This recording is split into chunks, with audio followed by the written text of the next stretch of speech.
I was 20 when I first met Adrian. The city was alive that night, the streets glowing with neon lights, laughter spilling out of restaurants, the hum of cars weaving through the night. I wasn't looking for anything. I wasn't searching for anyone. But sometimes, fate finds you when you're lost in the ordinary. I had stepped into a small art gallery on the corner of an old street. The air inside smelled faintly of turpentine and roses.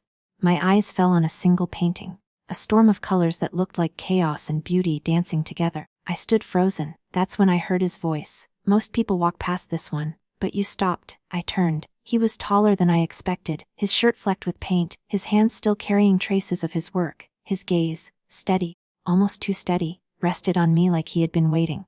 I don't know why, I admitted. It feels alive. Adrian smiled, but it wasn't casual. It was the kind of smile that carried a secret. Art has a way of finding its owner, just like people do. From that night, I kept returning to that gallery. Sometimes he painted in silence while I read in the corner. Sometimes we talked until the lights dimmed and the city outside had gone quiet. I felt something magnetic in the air, something unspoken, like gravity pulling me closer. One evening, rain hammered against the glass windows. I was about to leave, but Adrian stopped me. His fingers brushed mine as he handed me a cup of tea. A spark ran through me, unexpected, undeniable. He leaned closer, his voice low, almost a whisper. Some connections don't need words. They write themselves in silence. I lowered my gaze, my heart racing, but I didn't step away. The gallery felt smaller, warmer, as if the world outside no longer mattered. That night didn't give us promises, only moments, but those moments felt like chapters of a story that had only just begun. It was never planned. That's how the most powerful shifts in life often arrive. Without a signal, without a warning, without the slightest hint that something inside you is about to change forever. She wasn't searching for anyone. She wasn't even searching for herself. She was simply walking, wandering through the endless noise of the city, letting her feet choose the path.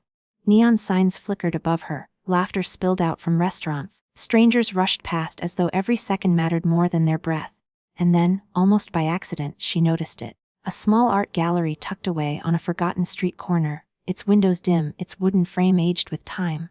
There was nothing grand about it. Nothing to invite a crowd, and yet something she couldn't name, pulled her inside. The air shifted the moment she crossed the threshold. The scent of oil paint and turpentine lingered, blending with something softer, almost floral, like roses left too long in a vase. The noise of the outside world disappeared in an instant. It was quiet here, almost sacred, the kind of quiet that doesn't just surround you, but enters you. Her eyes roamed the walls, where canvases of every size leaned and hung, colors bleeding into each other, stories frozen in brushstrokes. She paused, but not at the brightest or boldest piece. She stopped before a painting most others would have ignored. Its form wild, its colors clashing, a storm of chaos and beauty locked together in an uneasy dance. It wasn't polished. It wasn't perfect. And maybe that was why it felt alive. Her chest tightened as she stared, as though the painting wasn't something to be understood but something to be felt, like a secret whispered only to her. And just as that sensation began to take root, a voice cut through the silence. Deep, calm, steady. Most people walk past this one, it said, carrying both certainty and softness. But you stopped. She turned, startled, and that's when she saw him. He wasn't what she expected, not some distant, untouchable artist in a suit of pretension. No, he was taller than she imagined, his shirt smeared with paint, his hands carrying the marks of someone who had touched creation itself. His gaze wasn't careless, it wasn't wandering, it held her directly, with the unsettling steadiness of someone who had seen more than he spoke. And in that moment, something inside her shifted. She didn't know his name, she didn't know his story. But she felt the weight of being seen, truly seen, in a way that startled her more than the painting had. She tried to answer, fumbling with words, admitting she didn't know why this painting had stopped her. He smiled. Not the kind of smile meant to charm or impress, but one that carried the quiet assurance of someone who already understood. Art has a way of finding its owner, he said, his voice dropping lower, softer, almost like a confession. Just like people do. There was something in his presence that could not be explained by words alone. It wasn't simply the way he looked, though his features carried the sharpness of a man shaped by years of work, of struggle, of living fully. It wasn't only the paint that stained his hands or the quiet confidence in his posture, as if he belonged completely to the room he stood in. No, it was something deeper, something invisible, a pull that seemed to exist in the air between them. When his gaze met hers, it wasn't like being looked at, it was like being drawn into another world. She felt it instantly, the weight of it, the electricity of it. the strange sense that she had been recognized by someone she didn't yet know. She tried to steady her breathing, tried to look away, but her eyes betrayed her. They returned to him again and again, as though testing whether the feeling had been imagined. It hadn't. His eyes carried a kind of intensity that wasn't aggressive but magnetic, like a mystery calling to be solved. It was the kind of look that didn't simply see the surface, but reached deeper, searching for the truth she carried behind her smile, the story buried inside her silence. Most people glanced at her, noted her presence, and moved on. He did not. He lingered, and in that lingering, she felt herself unraveling in ways she had never expected. The conversation that followed was simple, yet every word carried weight. The sound of his voice had a texture to it, low, steady, deliberate, as though each syllable had been chosen carefully. She found herself listening more than speaking, not because she lacked words, but because she was caught in the rhythm of his. Even when she managed to reply, her own voice felt unfamiliar, almost smaller, as if some part of her feared breaking the fragile thread that was weaving itself between them. He leaned casually against the counter, yet nothing about him felt casual. Every movement, every glance seemed deliberate, like brushstrokes on a canvas, adding layers to something she couldn't yet understand. She told herself it was nothing, just a fleeting encounter, just the curiosity of strangers. But the truth refused to be denied. There was a current in the space between them, an energy that hummed quietly but insistently, refusing to be ignored. She felt it when his hand brushed hers as he passed her the cup, a touch so brief it might have been accidental, yet it lingered on her skin long after. She felt it when his smile curved slightly at her hesitation, as though he could read her thoughts before she even gave them shape. It was dangerous, she realized, this kind of pull. Because it wasn't built on logic or reason. It didn't ask for permission. It didn't wait for the mind to agree. It lived in the body, in the breath, in the spaces of silence where desire grows without needing a name. And as she sat there, sipping slowly, pretending to focus on the warmth of the cup, she knew with a kind of terrifying certainty that whatever this was, it had already begun. Silence had never felt like this before. Usually, silence was heavy, awkward, a gap to be filled with hurried words and nervous laughter. But with him, it carried a strange fullness, as though every second of quiet was alive with meaning. She would sit in the corner of the gallery, her book open in her lap, the words blurring into patterns she no longer read. Across the room, he would paint, each stroke steady, deliberate, his focus unbroken. And yet, even without speaking, they were connected. The rhythm of his brush became a kind of language, and her steady presence became a response. There were evenings when not a single word passed between them. The world outside kept its noise, the rumble of cars, the call of strangers, the endless motion of the city. But inside those walls, there was only stillness. Stillness, and the sound of his hand moving across canvas. She found herself drawn to that sound, hypnotized by it, as though it carried a message meant only for her.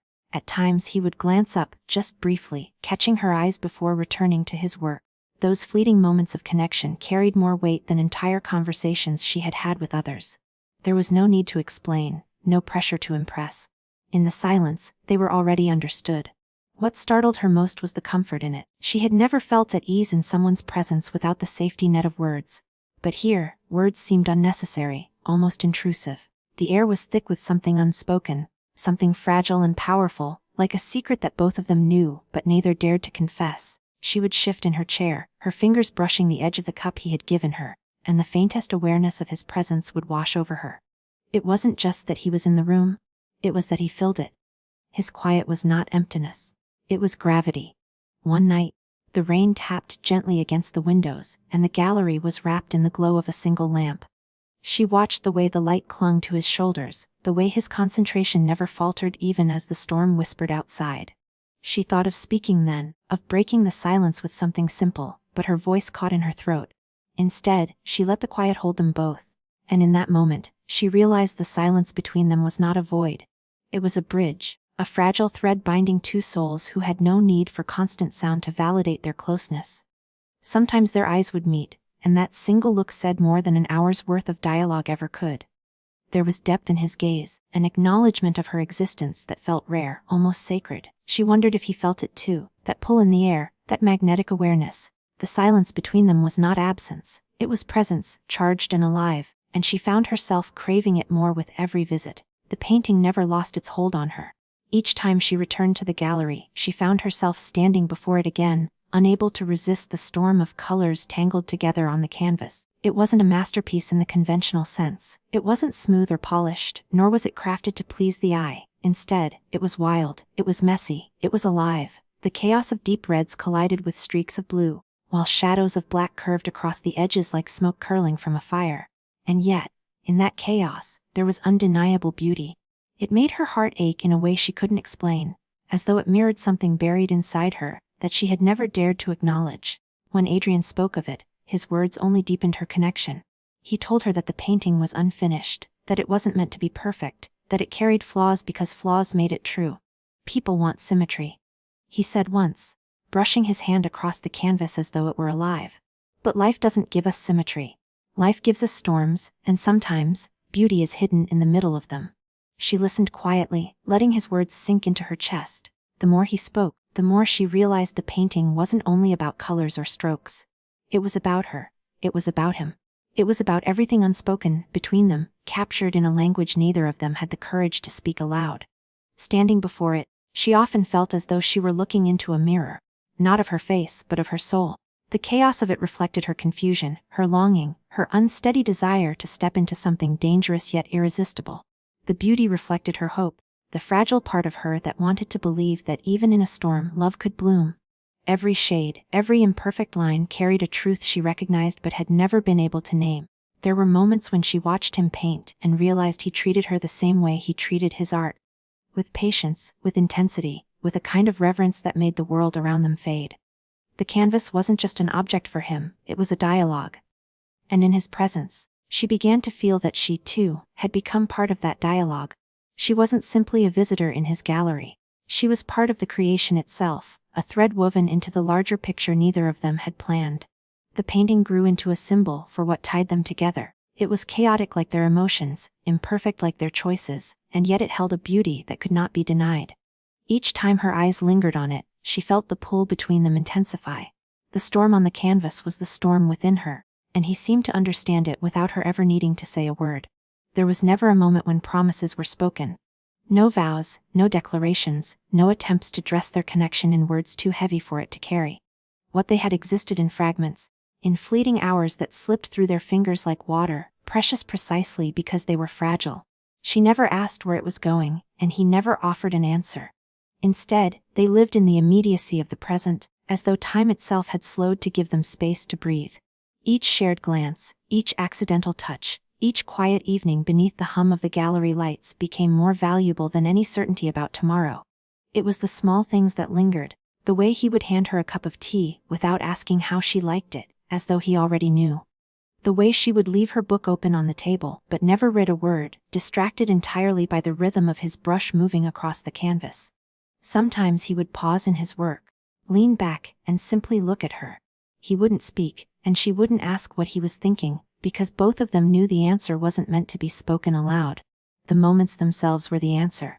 They were living inside a fragile sanctuary, one that existed outside of logic and explanation. At night, when she walked back through the crowded streets, she carried those moments with her like embers glowing quietly in her chest. The world might have been loud, demanding, insistent, but nothing in it compared to the warmth of those unpromised hours. She realized, with a kind of quiet awe, that sometimes what matters most is not the permanence of something, but its intensity while it lasts. A single look across a dimly lit room could mean more than years of empty conversation. A fleeting touch could speak louder than 1,000 empty promises. There were times when she caught herself wondering if it was enough, if moments without promises could hold against the weight of the world. But then he would smile at her in that way he did, as though her very existence had been painted into his life with deliberate strokes, and the question would dissolve. It wasn't about tomorrow, it wasn't about forever. It was about now, about the electricity in the air when their eyes met, about the silence that wrapped around them like a secret only they shared. Every memory they created was sharp, vivid, carved deeply into her heart because they knew, both of them, that nothing was guaranteed. The absence of promises made every second matter more. And perhaps that was the beauty of it. The understanding that love, when it is real, doesn't always need a map to the future. Sometimes, it only needs two people willing to live in the fire of the present, to let the fleeting moments become eternal in their own way. The outside world was never silent for long. What lived so effortlessly inside the four walls of the gallery could not remain untouched by the weight of reality. Beyond the glow of lamps and the smell of turpentine, there were voices, persistent, questioning, judging. Whispers grew in the corners of her life. Questions she had no answers for, doubts planted by people who had never stood in the same silence she had shared with him. Friends tilted their heads, offering polite concern that felt more like warnings. "He's older. He's lived more. You're just starting," they said. Her family's words struck harder, not out of malice, but from the insistence of their certainty. "It's not practical. It won't last. You're dreaming." And though she tried to shield herself, their voices crawled into her thoughts like shadows stretching across the walls. He seemed untouched by it all, as if the noise of the world had no power to reach him. When she asked, when her own fear slipped into the space between them, he would look at her with steady eyes that never flinched.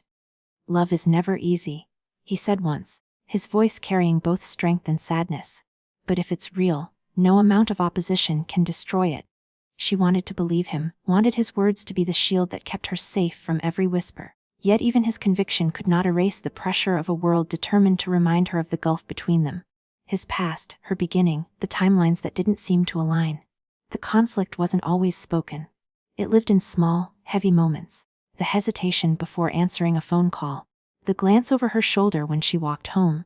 The way her laughter sometimes carried a sharp edge, born of the knowledge that not everyone would understand. She carried the weight of two realities, one where her heart felt alive in his presence, and another where she was constantly reminded that love is never welcomed without conditions. The more she tried to balance them, the heavier it became, until the contrast itself seemed unbearable. And yet, the pull between them only grew. The world could shout, her family could resist, friends could step away, but none of it lessened the undeniable truth that existed when their eyes met. If anything, the opposition sharpened it, like a flame brightening against the wind. Every barrier became a test, every judgment a reminder that what they had was not ordinary. There was danger in it, yes, but there was also freedom. Freedom to choose for herself, freedom to love in defiance of expectation. The conflict carved its place in their story, not as an obstacle meant to end it, but as the very proof of how much it mattered. It always felt unfinished, like a book whose last pages had been torn away before the story could resolve. Every moment they shared carried the weight of a beginning, as if they were standing on the first line of a chapter that was waiting to be written. She felt it in the way time slipped past them too quickly, hours vanishing into silence and laughter, until suddenly the night was over and reality crept back in. There was no clear destination, no mapped-out path, only the fragile certainty that something had started the moment she stepped into that gallery and met his eyes. It was both exhilarating and terrifying to exist inside a story without knowing how it would end. Sometimes, walking home alone through the streets glowing with tired city lights, she replayed the smallest details. His hand brushing hers when he passed her a cup, the curve of his smile when he caught her staring, the way his voice softened when he spoke of art as if it were alive. Each detail felt like a sentence written in invisible ink, a promise that more was hidden beneath the surface. She longed to read ahead, to know what would come, yet part of her feared that certainty would ruin the magic. The not knowing kept it alive. He seemed to carry the same awareness. His eyes, steady and searching, often lingered on her with a quiet intensity, as if he too recognized the story building between them but refused to rush it. There were moments when it felt as though he wanted to say something more, to step past the boundaries of silence and give shape to what was growing. But he never did. Instead, he let the air between them stay charged with possibility, leaving room for both hope and fear. The gallery itself became a metaphor. Walls lined with unfinished canvases, brushstrokes frozen in half, formed shapes, colors reaching for something they had not yet become. She saw their connection in every incomplete painting, in every sketch that hinted at more than it revealed. It was as though the space itself conspired to remind them that not every story needs resolution to carry meaning. Some stories are most powerful when they live in the in-between, suspended on the edge of becoming. She found herself clinging to that truth, even when doubts crept in.